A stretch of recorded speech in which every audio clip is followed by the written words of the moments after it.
Yung pinapainom natin sa ating mga alaga, nilulumot na. Good Tuesday morning mga kalapatids. Maligayang pagbabalik at pagtambay dito sa ating munting tambayan, Chocobulov TV.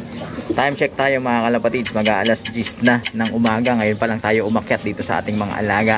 At since araw ng Tuesday ngayon, ihahanda natin yung ating mga ibon dahil loading day sa araw na ito or mamayang gabi, magbabasket na naman tayo.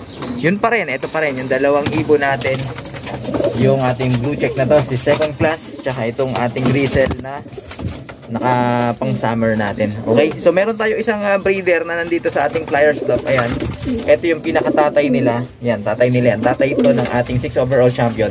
Pansamantala dito muna natin nilagay para alam nyo na, makapag-exercise at makapagbanat ng buto, makapagpagaspas ng pakpak. So, ngayon, eto mga kalapatids, alisin na natin to. Yung pinaglumaang tubig. Oops, baka makalabas yung breeder natin, di batcher yan. Sarado na natin yan. Tignan nyo kung gaano tayo kasama mga kalapatids. So, yung pinapainom natin sa ating mga alaga, nilulumot na. Hindi natin napalitan kahapon dahil sobrang busy natin mga kalapatids. So, hugasan ko lang to para matanggal yung amoy dahil ayaw nila nung amoy na yan mga kalapatids. Yan yung herbal juice na binigay natin sa kanila kahapon. Dapat hapon magpapalit tayo ng plain water, kaya lang hindi na natin nagawa dahil busy nga tayo, hindi na tayo nakaakyat. Sa araw na ito, bibigyan natin sila ng supplement sa tubig, pero mamayang hapon kailangan mag plain water sila para masigurong hydrated yung ating mga alaga at hindi sila iinom sa kung saan saan, lalo na bukas ng umaga. Baka maging sobrang mainit ng panahon, mahirap na, baka tumirik yung mga mata ng ating mga ibon na ililipad. So samahan niyo ako sa episode na ito mga kalapatids. Tutok lang sa mga hindi pa naka-subscribe dyan, subscribe na kayo, hit nyo na notification bell para updated kayo sa ginagawa nating kwentuhan dito lang sa ating munting tambayan.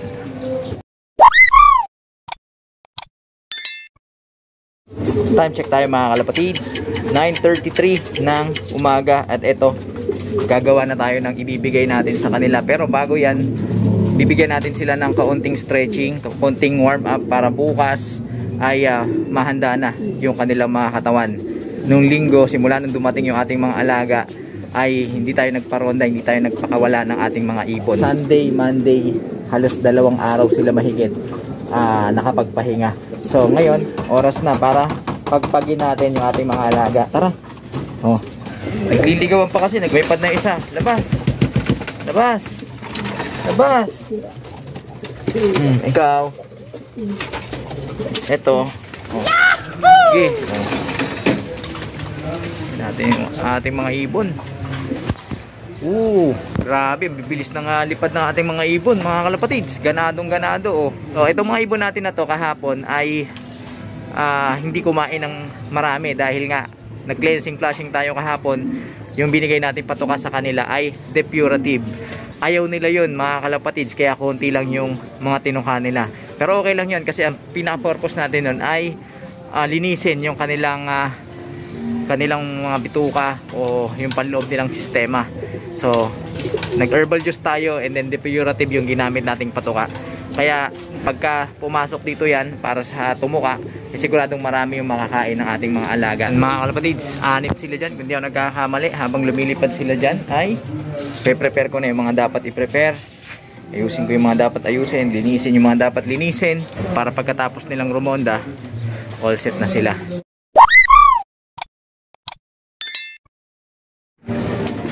So ito na yung ating mga ibon. Malamang yan, yung dalawang panlipad natin, pupuntahan nila to. Yung mga pares nila dito, tatambayan nila yan. Kasi miss na nila yan. Kaya ang gagawin natin ay, lalagay muna natin tong dalawang ibon na to sa ating Flyers loft para sabay na sila kumain. Okay? Samahan nyo pa ako. Unahin na natin itong ipapainom natin sa kanila. 1, 2, 3, 4, 5. Okay na yan. Hindi kailangan masyadong matapang. Sarado natin.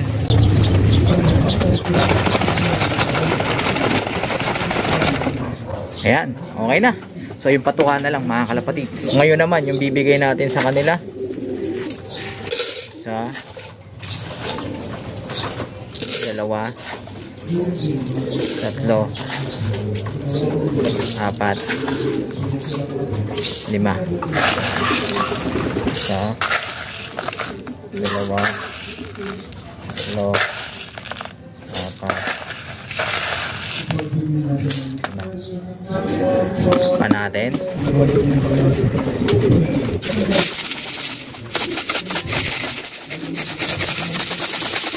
Okay. Itong gusto na pumasok ng ating mga alaga, kaya buksan na natin tong raptor. Ayan. Lumipad pa. Mga kamote yun kung kailan papapasukin na. Saka pa uli rumonda. Pero hayaan natin yan sila para talagang mabanat yung kanilang mga muscles. So pag bumaba yan, tatawagin na natin mga kalapatids. So antayin natin bumaba. Ayan na, ayan na. Oh, diba? Sabi ko sa inyo nag-ano lang yan pakitang gilas lang yan sa atin. Tawagin na natin.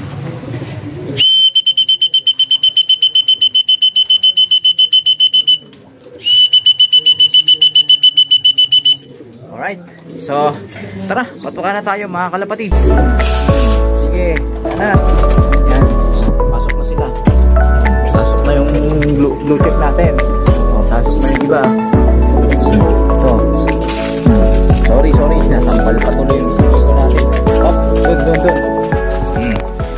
Makikito ka na naman dito yan Yun, pumasok. Yan, sasanay na yung ating mga ibon. Kompleto na ba? One. Ayun yung ano natin yung hiniwalay natin na babae. Ikaw, pasok. Pasok.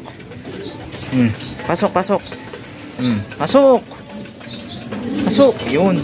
Meron pa pala dito sa ilalim nagtatago. Nagpapares. Ito. Oy, alis ka dyan. Walandiyo ka. Hoy. Walandiyo. Ibon natin ito. Yung siya mga kalapatids gagawin natin. Ayun siya Pasok doon. Pasok. Gusto pa tatawagin Yun. Alright.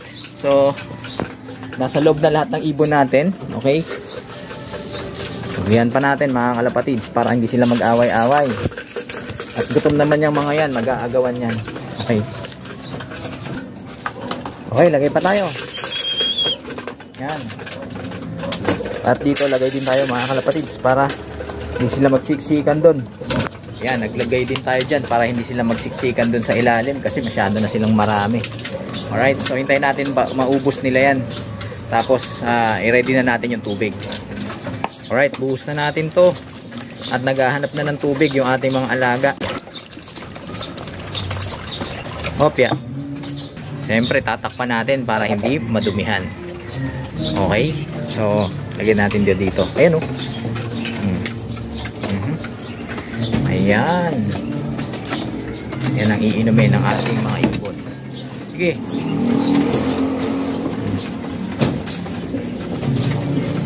Yun, minom na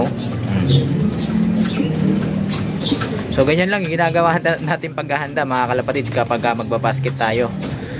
Medyo warm up lang natin sila ng konti. Tapos papatuka and then tubig. Alright, so pero mamaya napaka-importante.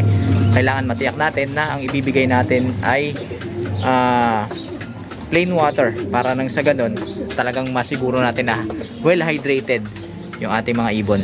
One eternity later. Update tayo mga kalapatids. Mag-aalas 8 na ng gabi at alam nyo na ang dahilan kung bakit tayo nandito mga kalapatids, dahil eto, magsasampa na tayo. Hanggang ngayon ba naman nag-aaway pa rin kayo? Ay nako. So kukunin na natin itong dalawang ibon natin, lalagay na natin dito sa ating training box na madumi, hindi ko pa nalilinis mga kalapatids, at dadali na natin doon sa loading station. So bukas abangan tayo.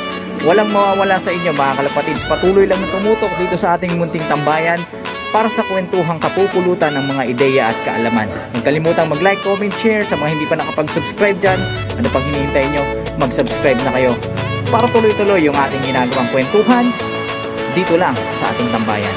Paano mga kalapatids? Hanggang sa susunod nating pagkikita. Paalam. Tara.